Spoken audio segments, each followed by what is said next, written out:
Like we form these beliefs from when we're like, before we're 8 years old, we have 80% or more of our beliefs. And then we start running life with them.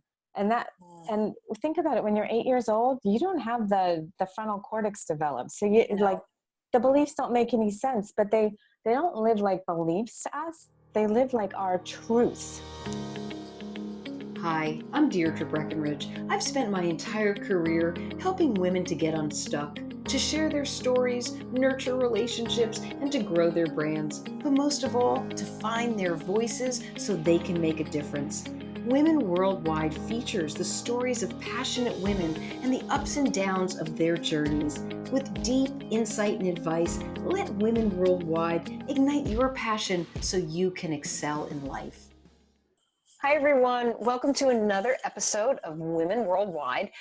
Thank you for tuning in, whether you are listening on iTunes or Google Play, or now you're watching us on YouTube. That's right. You can subscribe to the channel. We're just so grateful and we appreciate you. You're letting us know that all of the stories from our amazing guests, that they're helping, that you appreciate their insights, advice, the tips are actionable. We love hearing this, but most of all, how our guests and their stories are helping you to fuel your own passion and to power up your own voice. Our goal has always been to create impact and make a difference one story at a time. And I've got a guest today who has a great story to tell, but let me first introduce the topic. The topic is for all of you moms out there, and anybody who knows a mom who might be struggling with anxiety, who might be having a tough time because they have fear for their child or children and it's overwhelming. Or maybe it's because they just don't feel tapped into their inner GPS, that guidance system that helps them support their child in any situation. My guest today is Laura Hackel. And Laura, in addition to being a sculptural and ceramic artist, she's actually an energy healer and a shaman. And she uses visual, sound, and energy vibrations to help unblock what is stopping people, moms, from helping and reaching their full potential. I could say so much about Laura, but I think it's so much better if she shares her journey with you. So Laura, it's great to have you on my show. Welcome. Thank you for having me. I'm really excited. It's such a pleasure. And, you know, I gave you this introduction and the energy healing and being a mom and finding that GPS. Maybe you could just share how you got into artful healings and also mindful moms. Where's that come from? Yeah. So it was a divine plan, because my physical body, my physical mind thinks it was an accident, right? It just means that it was not on my plan. But I actually, interestingly enough, I grew up in an engineering family. So there was one way to do everything the right Boom, way. boom, boom. And Right. and I got a computer science degree because I didn't want to be an engineer, but that was what was valued in my family. Sure. And I learned really quickly, like, that when you program, the computers don't talk to you. And so I got I wanted to work with people. So I took a job out of school at a startup firm where I could talk to people. And 17 years later, I was running, I staffed everyone in the company. Whoever was on a job, I was the one that got them on the job, or I ran different departments. I ran HR for a while. And when we were 6,500 people in 55 locations across the world, enough had changed. My boss, who I loved and mentor, had left to start his own company. And I just had this thought, I had everything anybody could want in life. My third child had just been born. They were asking me to travel, and I'm like, oh, no, I'm not doing that with my third. I did it with the second, and I'm not doing it again. Sure. And there was just something in me. I called a friend, and I was like, okay, this is the point in my life where I had said I was going to work part-time because somebody has to watch the kids. Exactly. That's what I wanted to do. I wanted watch themselves. Right. But my identity was so much tied into who I was at work. Right. Right. So I was on this journey then of, okay, what do I do next? So I started going to yoga. I was like, always envied people that had time to go to yoga. And I was like, oh, I get to be one of these people. And in 1 week, like my mother-in-law gifted me a kiln and a wheel. A friend of mine gifted me a bowl and told me where she made it locally, like where I could take classes. And another stranger looked at me and said, changes. are you a potter? And I said, not yet. And I was like, whoa. Like, so I started doing that. And I just gave myself time to experiment. And a really influential person came into my life. It's a friend and mentor of mine, Marianne Robot. And she was like, oh, I can see like that you have like, your heart is so closed. And I was like, what is she talking about? My heart is closed? Like, I got a heart. It's fine. Right here. I know it's there. But I was like, okay, so what's this healing thing? So I started seeing her, and it's Was like, she an energetic healer? yeah, she's Similar to an what you do energy now? master, yes. Okay. And so now she runs healing schools, and I coach with her in her healing schools. And it's just amazing to watch what opened up for me in life, how I began to see that all of my patterns were like things that I had picked up when I was young. Like we form these beliefs from when we're like, before we're 8 years old, we have 80% or more of our beliefs. And then we start running life with them. And think about it, when you're 8 years old, you don't have the frontal cortex developed. So you like, the beliefs don't make any sense, but they don't live like beliefs to us. They live like our truths. Right. So then we start. Childhood is different for everybody. Exactly. And so I actually I went to shaman school to be healed myself, because it was a great way to be healed. And I still joke because I slept through the first year of shaman school because the work was so deep. I actually had to be unconscious. Like I could not be present because there was so much work and it was all in my head, right? All in this like rewiring left brain and right brain. So I actually had to go help her teach a class so I could tell what was actually in it. And to be a shaman, there was a second year. And I was like, yeah, I'm good. I got my healing. And the second year I ended up in the class and I was like, oh, it's because of my kids. Because 2 of my 3 kids are like, they're crystal children. They're incredibly sensitive and they're up to big things in the world. They challenge the status quo on a daily basis. And I'm a conflict avoider at the time, right? So I have these kids that are big and I'm like, don't rock the boat, because that was my family. Don't rock the boat. Right. That was your belief from before. Right. So I went through the second year and anyway, she ended up teaching a third year that I ended up at. And I was like, okay, I'm supposed to do this work in the world. Like, what does that look like? And then the universe comes along, as it always does. And during one of the classes, she'd said, oh, and now Laura's going to play the crystal bowls. And I went, I'm going to do what? Like, I had never played them. I loved them. I like listening to them, but I had never played them. And when she said that, I was just like, okay, I can argue for my limitations or I can just stand up and see what happens. And I have a whole backstory about not being musical, right? So to me, crystal bowls were musical. So can you, for the listeners, especially if they're listening, what does it mean to play a crystal bowl? So here's a crystal bowl that I actually have a great big peony from my yard in. Oh, that's beautiful. So it's an optically clear quartz. Oh, that's beautiful. Yeah. And they resonate, and all of them have different tones. And so what happens is that the vibration of the crystal balls is so high that energy that's not serving you anymore can't stay stuck. It has to pop itself up. It has to raise up. Okay. And so what's really cool is I'll play for a room full of people and everybody will be there for a reason, and each person will have something amazing happen individually for them. Because the energy is raising up almost into the universe to help? Yes. Well, so think about it this way. A lot of people think about it as good energy and bad energy. Okay. And really it's high vibration and low vibration energy. So happiness, like happiness and joy and fun, they have a light vibration, right? They come in and they come out. But think about something that you might be angry or upset about or ashamed about. Like those energies are lower vibration and they stick to you. And even when you're like, so if you think in the last week of a happy moment and you think, okay, how long were you happy for? Right. And then you think about an angry moment and how long were you angry for and how many people did you tell? And even when you said to yourself, I'm done with this story, enough. Yeah, it really wasn't done. It's still hanging out in your energy field. Mm-hmm. And so all of this stuff happens in our external energy field, and it actually leads to illness in our bodies if we don't clear it when it's in our energy, because it starts coming in and giving in. And so the vibrations actually like will target like, oh, what's ready to leave. And some of it is really old and you don't even need to know what it is, which is the amazing part. But I had somebody last Sunday say, oh, I'm so glad to be here tonight, because every Monday when I show up to work, they go, oh, you've been at the bowls, haven't you? Like they can always tell the next day. Tell. That's fascinating. And I've watched people negotiate through divorce and through life crises, through health crises, by coming to the bowls once a month. Like it's like this reset.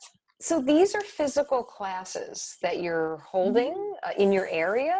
Can you do this if you're talking to somebody on Zoom, for example, on video?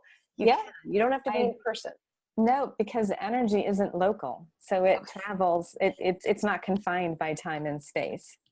And I have some great recordings on my website too that are amazing. So one of them is being able to release past, and one of them is like attracting the future you want. So it's sort of a good way to, depending on what you want, you can because it's all about your energy and what you're holding on to, or what energy you allow in to let you reach the possibilities.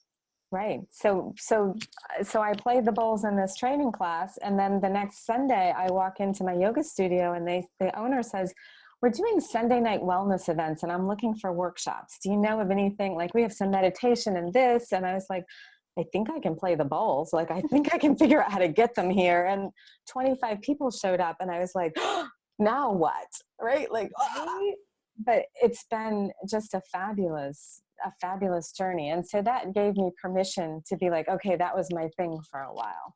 Right. And because I've always loved people, I have this ability to, like, when you're talking to me, I can hear the different beliefs you have that live like truths that aren't like everybody else's. Right. So I have a way of being able to ask you those questions. And the more I did healing work, the more I realized like that I loved working with moms, and my kids like called me forth in such a big way that I feel like I would love to be that support for other people. And it's as simple as so take this situation. My middle son, when he was 15, went to a ski academy in Oregon, and so that was trauma in itself, right? So how many of us as moms are like, over my dead body? You know, well, I send my child 3,000 miles away, even though I know in my heart, this is what needs to happen, right? So there's that whole conversation we have. And when we get to that point and he goes away, so he would call me once in a while. The kid's 15, right? And he's in the middle of all kinds of things. So he'd call me. And if I said something that would annoy him, he would hang up the phone. Now, this is my sweet child, right? I'm like, what is that? And when he first did it, I got so like upset. And of course, I can enroll anybody in how disrespectful he was, right? I could be like, Deirdre, can you believe this? And there's a part of me that said, okay, whoa, wait, stop for a second. Like, what's happening here? Like, so I'm putting the belief that hanging up the phone is disrespectful, right? Which tied way back to something in my childhood, right? And so when I got to go heal that, then what opened up for me is that he was actually hanging up the phone as a sign of respect, because he did not want to say something that he could never take back that would hurt me. Oh my gosh, what a different way of looking at that.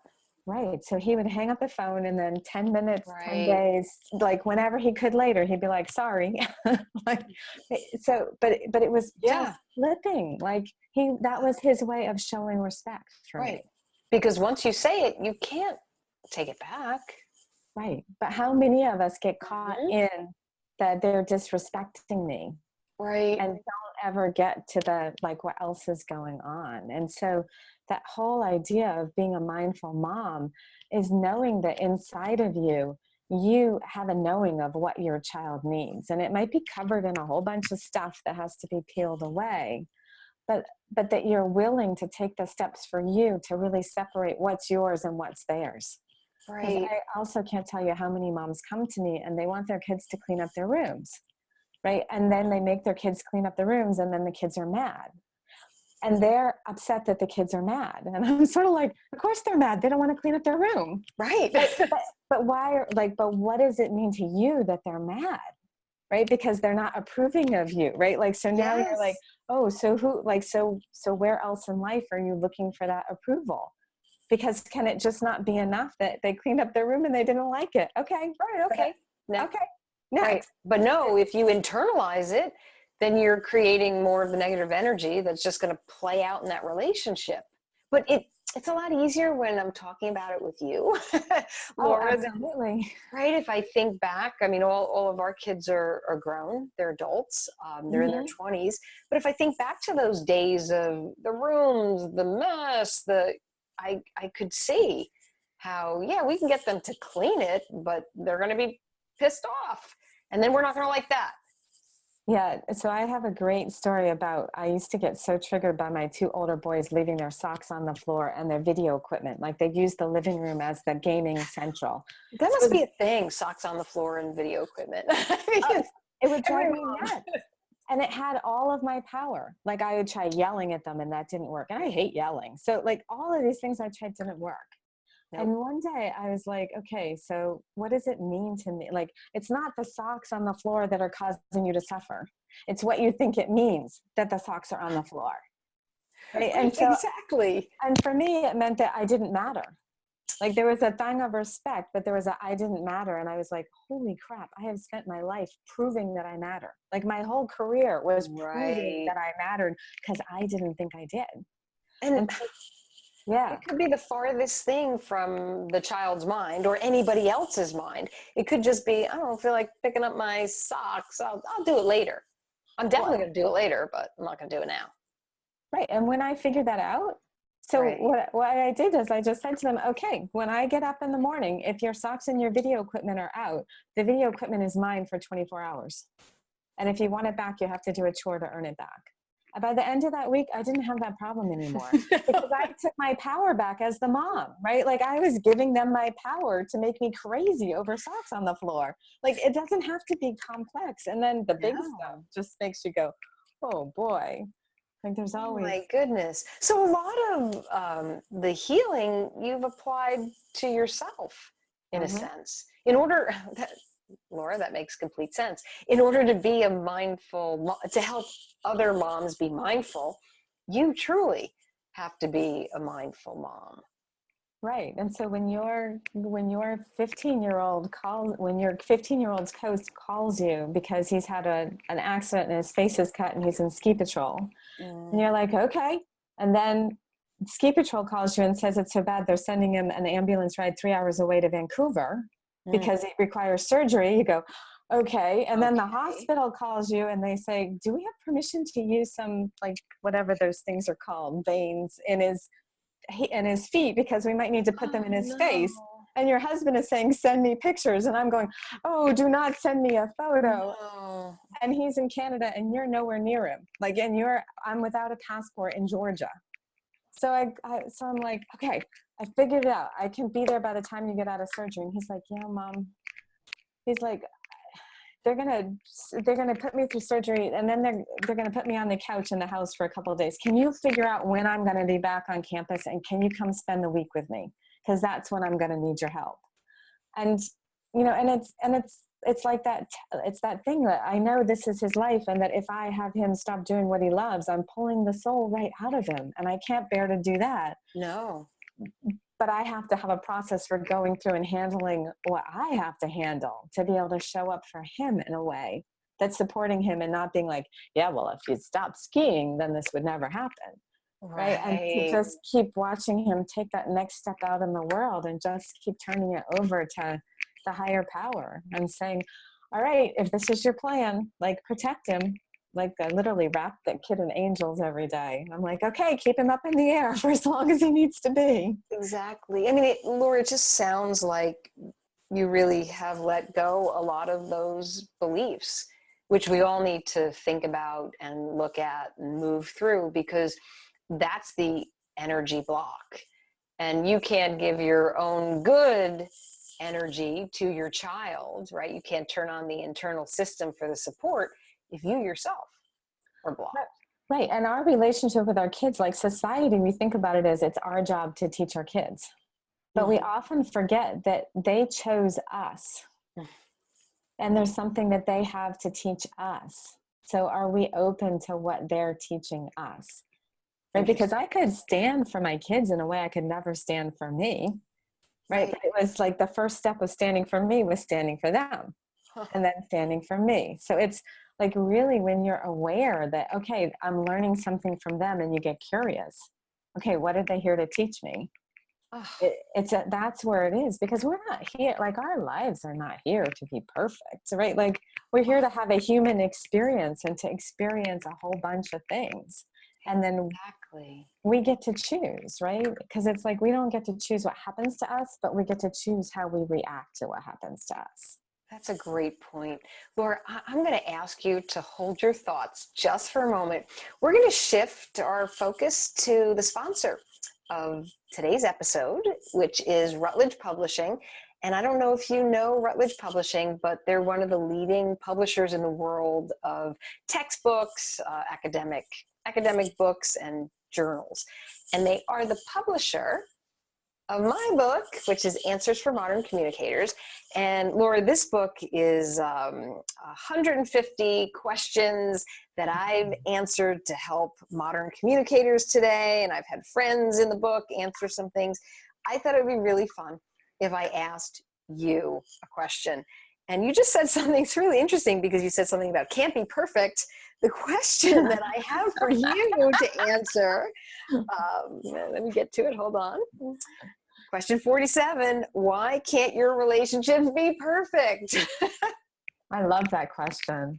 And perfect is a societal construct, right? Like we live in this world, and in society, we think that there's a perfect. But in ceramics, there's a term, a Japanese term, that's called wabi-sabi. And it's this thought that perfect is actually like not perfect. There's something about, like in nature, things are always like a little tilted or a little off.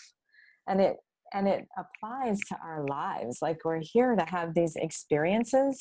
And I believe that we come into this lifetime and we travel with soul families. We travel with people that we've traveled with before and will travel with again.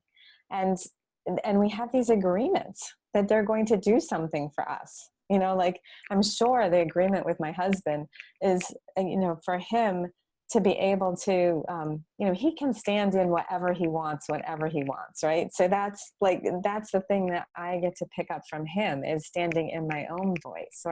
And my kids were all here for that same reason, for me to be able to move out of fear and really to own my own power. And so, you know, so if you just think about like, so who's perfect by definition, right? Like all of the spiritual teachings are like, by definition, what's happening right now is perfect. Right? And how do we see the perfection in what's happening right now? Because it's opening a door. Like we lose our jobs when we think that's terrible. But how many people do you know lost their jobs and they end up in a better one, that they love more, that they get better pay? So it's perfect. And I get in the moment, like we're human. So we're like, yeah, that is so not perfect. Yeah, it doesn't feel perfect. But it's this practice to be like, Something's coming. So what? If you can believe that life is perfect. And I was just talking to a client the other day, and she and her husband had something that had them like totally torn apart. And in her words, like it was the best thing that could ever happen to their relationship, because they were living on top of a whole bunch of stuff. And they had to actually go down and have a conversation about it, but they came out of it so much more connected and so much more in alignment. And so you look at it and you say their relationship is better because of something that they didn't want to have happened. That's fascinating. Thank you so much for answering the question, and thank you to Routledge Publishing for sponsoring this episode of Women Worldwide. Okay, I want to dive back into the conversation. There's something that you had, even before we started chatting, you had a water bottle that had a crystal in it. Yeah. Yes. So, you talked about the bowls, the energy healing. Can Yeah. you share just your thoughts about crystals and how it helps to be a mindful mom?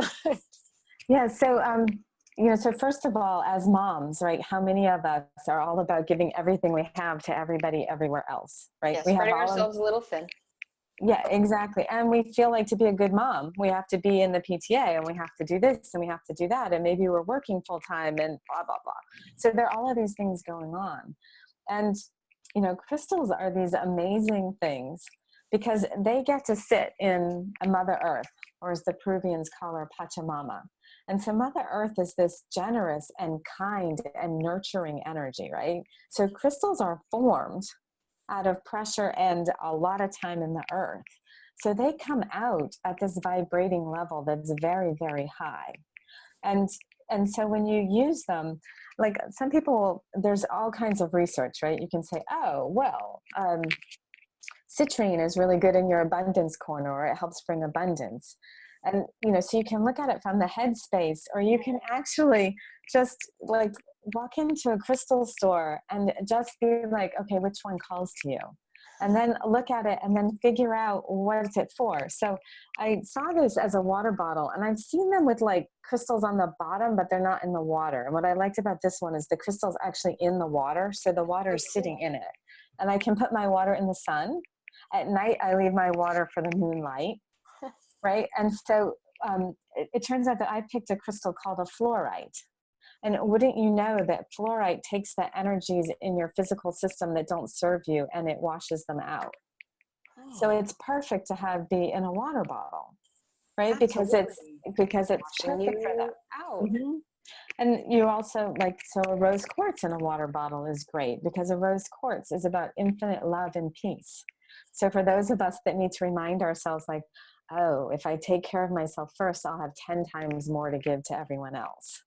Right. So then, and the act of like even looking at it, every time I look at it, they tell you to bless your water.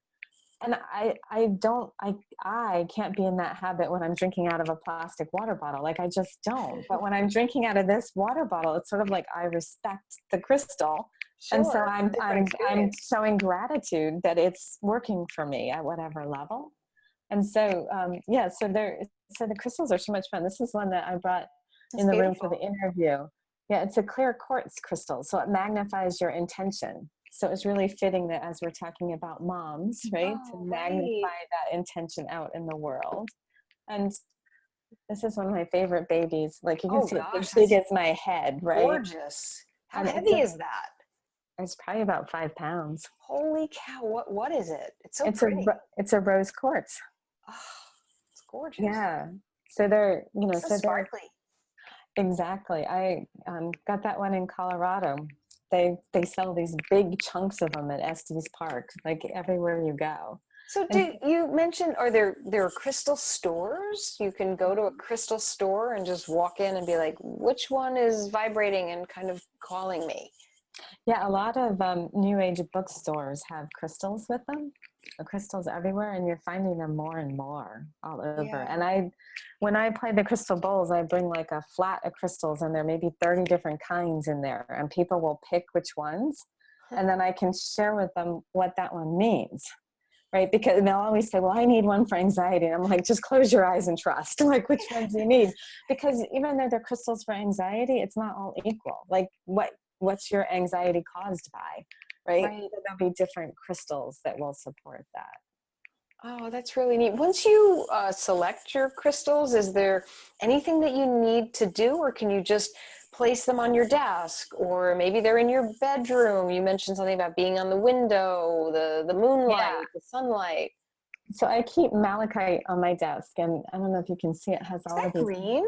Yeah. It almost looks like jade. Yeah. So it's actually a stone that helps. It's a protection stone. So I keep it on my desk. I have crystals that it's really funny. My husband laughs that he sleeps with his wife and crystals because I'll bring crystals into bed sometimes. But you can also put them underneath your bed, like so that they're working on you at night, but you don't have to worry about rolling over on them. Or you can put them on your bedside table. So they have energy too, They basically. have energy. They're a high vibration. So just like Okay. the crystal bowls are a very high vibration, they are a high vibration. So that means that if I put a rose quartz by my heart, for example, that energy field is encouraged to move out in the world just naturally. And it's a good idea to clean them. There's a crystal called selenite that's self-cleaning and will clean other crystals. But to clean them, you can leave them out in the moonlight, or you can put them in an Epsom salt bath. Or it's really funny because once in a while I'll put a lot of crystals in a bath and take a bath. I'm like, ooh, this is really nice. All these things I've never heard of or experienced. I know. And the way that crystals work are actually the same way that healing vessels work, right? So I'm a ceramic artist, and So did you make that bowl? I did. Very pretty. I did. And what happens is that as I'm making them, they're actually picking up on a vibration. And for me, it's this whole fun process. So some people don't like to glaze because they're like, oh, it's too hard to get the right combination. I just like hold the bowl in my hand and walk over to the glaze tiles, and I'm like, okay, that one. Like that combination or this or that. Like calling to you. Yeah, exactly. And then when they're done, I actually tap into them and see what kind of energy they hold. And so this one probably doesn't surprise you. It's called the love of the cosmos. Oh, yeah.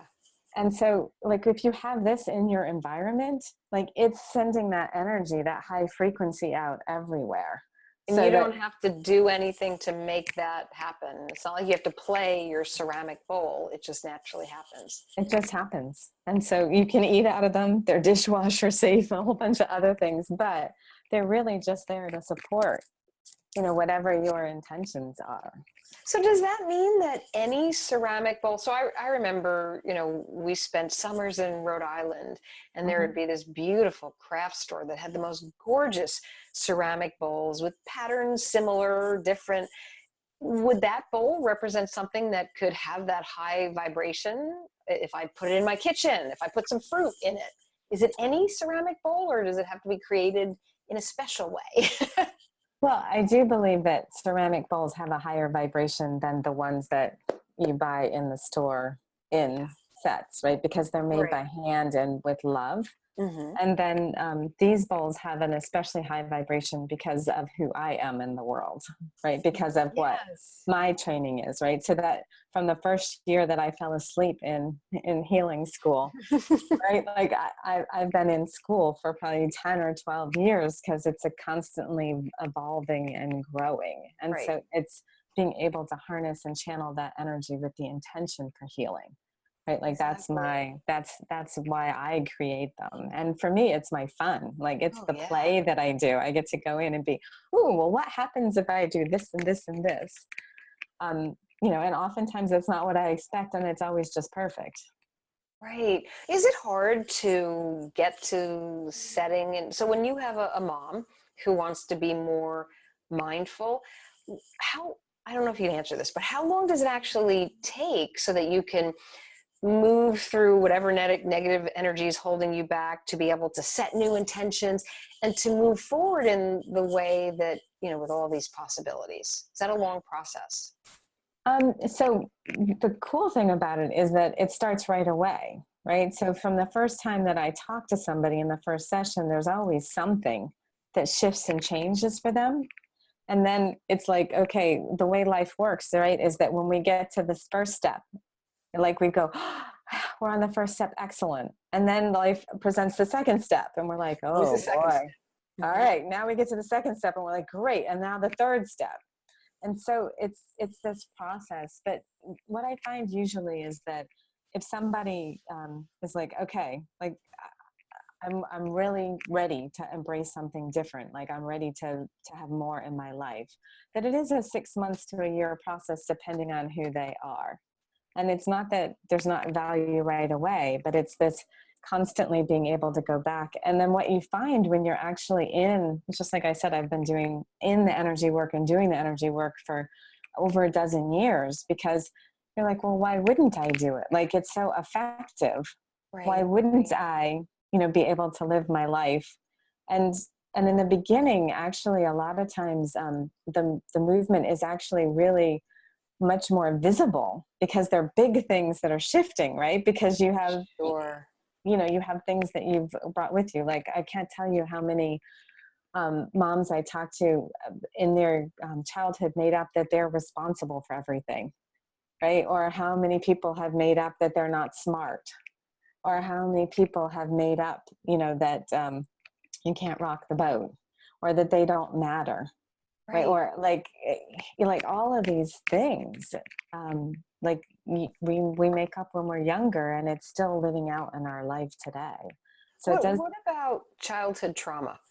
So, I mean, there are beliefs that are shaped because maybe your parents were really strict, or you had to act a certain way, so that plays out in your life and your career.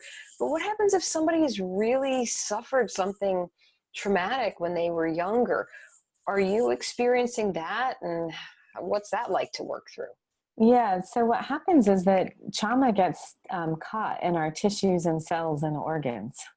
And so, like, there's a piece of that that's within us, and we're never really free of it until we actually go back and process it, but process it in a way that makes sense. Because, um, like, there are unspeakable things that happen that you would wish no one to go through. And yet, by being trapped in that trauma, they can't get on to the next piece of their big life. I have a client who's amazing, and her work in the world is to work with people who have experienced trauma at a deep level. And so her journey is to be able to continue to release like what she made up about herself, right? Because whether it's like you stay in it because you don't really have a choice when you're a kid, but then you make up that something else, or your whole way that you look at the world is different. Right. It frames who you are, what you've become. And can I tell you that trauma happens not just when what we would think about as like mental abuse, physical abuse, sexual abuse. Yeah. Trauma can be from anything, right? So I have a friend who got in touch with this thought that when he was in the 5th grade, he handed his mom his report card, and she turned away to sneeze. And in that moment, he made up that he wasn't good enough, and that she didn't care, like that she was just like, oh man, this isn't good enough. That's what lodged in his brain. That was traumatic. That is, right? So even small things in the child's brain becomes trauma, and it's going back and working through all of that. So, you had mentioned that the front part of your brain, I guess, is it the neocortex, isn't fully developed, when you're 8 years old and you experience things. What about when your brain is fully developed and you're an adult and you experience trauma? And does that, you could be having a perfectly happy life. Things are, seem perfect and something happens. How does energy healing also help there when you're an adult and something just out of the ordinary occurs? Yeah, it does, because what happens when you experience something traumatic is that it takes all of your beliefs and flips them on the edge, or it actually has you pull out the one that you believe in. Like, so many of us go through life as victims, right? That life is happening to us, not for us. Not for us. So when something traumatic happens, it's easy to be stuck in the victim and to lose our power. And so there's like a work to be done to be able to get back into your power. Where is it in your life? And a lot of times, and I don't know why it works this way, but like, our biggest pain is our biggest gift in the world. And so, like, the woman who has had a traumatic childhood, her biggest gift is being able to hold the space for other people to heal themselves. Like, right? So it's, feeling like I didn't matter in the world is why I am such a stand for everybody feeling accepted for who they are. Like, I don't care who you are, I'll accept you, because that was my biggest pain. And so it is that it's also takes some ability, because our souls have this plan for us, right? So when you can tap into someone's soul and say, all right, here's what your soul is telling you. Like, here are the messages from your soul, or here's what your soul has in mind. right? And we all have free will. So we can be like, yeah, not today. And sometimes your soul lets you get away with that.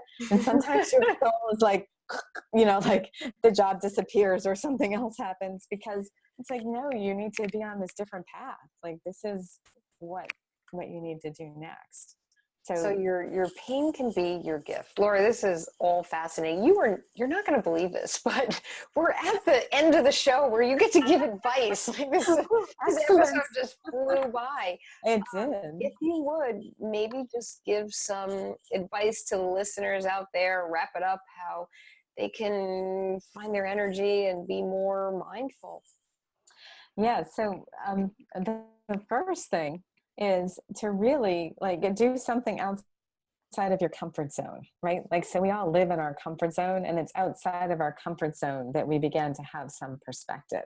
So even if it's driving a different way to work, right? If you usually turn left, turn right. Right. Like it causes your brain to work differently.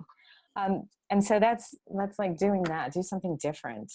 And the other part is that the next time that you get angry or frustrated about something, do this really fun exercise where you write down what happened, right? So write down and try to write down the facts of what happened. And then look at it again and then laugh at how it's not factual. Like, you have a lot of judgments, right? Like, and then he said, and then, so it's like just putting down the facts of what happened. And then ask yourself, like, okay, so what did I make up? Right? Like, what am I believing it means that this happened? Right? So it happens with husbands all the time, right? They say, did you do the laundry? And you're like, what the heck? Like you're already like, and they're just asking, are my clothes done? Or like, but we're taking it to a different level. Right. Right. And we're like, I'm already overwhelmed. So it's like, what we make up it means. So if you just write down the facts, like, you get to see how it's funny how, like, socks on the floor. Right. Like, that's the fact. Socks on the floor. Not the fact isn't my kids don't respect me. The fact is the socks are on the floor. But what you write down gives you this great insight into This what is great. you're actually thinking.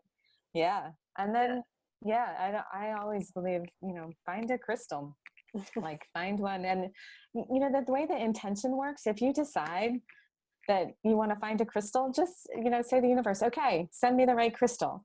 And you'll be walking along somewhere and you'll walk right by a storefront that has them, or a friend will gift one to you, or like, it can actually be really easy. So just like look at that and think about like what yoga experience, what breathing, what meditating, like make it a big game. Like, oh, I'm going to try this and see how I feel, because that's all it is. And but for moms especially, it's like, if you can just carve out 10 minutes a day to breathe, it will change your life. Just 10 minutes where you shut the doors and turn off your phone and everybody's can fend for themselves. And I do something really controversial, which is that when I go to bed at night, I turn my phone on airplane mode. Now, I have kids in LA and in Sweden and in New Hampshire, and they know that they have to call the house phone in the middle of the night if it's it better be a damn emergency, because I'm not good at night. Like, don't wake me up from my sleep. That's right now they can do. I do the exact. It's not on airplane mode, but it is on silent, and everybody has to know that if it's an emergency, either call the house phone or you got to call my husband, whose phone is connected to his Fitbit watch. Exactly. But he prefers that, just not me. Yeah, no, exactly. But it's just like that, reclaiming the space you need for you, like reclaiming what works for you. Because the minute you start doing that, like, that's what we're teaching our kids. So we're giving and giving and giving, and we're teaching them to give and give and give, and not to take it in. Reclaim. Right. Mm-hmm. And that's so important. Last question, super easy. Where can people find out more about you and your energetic healing? Yeah, they can find out more at artfulhealings.com or mindful-mom.com. Awesome. Thank you so much for coming on the show, sharing, first of all, your journey, everything about the vibrations, the crystal bowls, the ceramics, the crystals. What you do with Mindful Moms is amazing. So thank you. Thank you for having me. I totally enjoyed it. You're welcome. And I want to thank all of you listeners for tuning in to Women Worldwide. Keep the feedback coming. We are learning and growing as a result. So if you're on Twitter, tweet us. If you're on Facebook, comment. If you're on YouTube, send a comment, subscribe to the channel. And you can also get Women Worldwide updates at our show page, which is womenworldwideshow.com. We appreciate all of you, and you're helping us to find the most amazing guests like Laura. And until our next episode, folks, stay focused, energized, and feeling empowered. Thank you.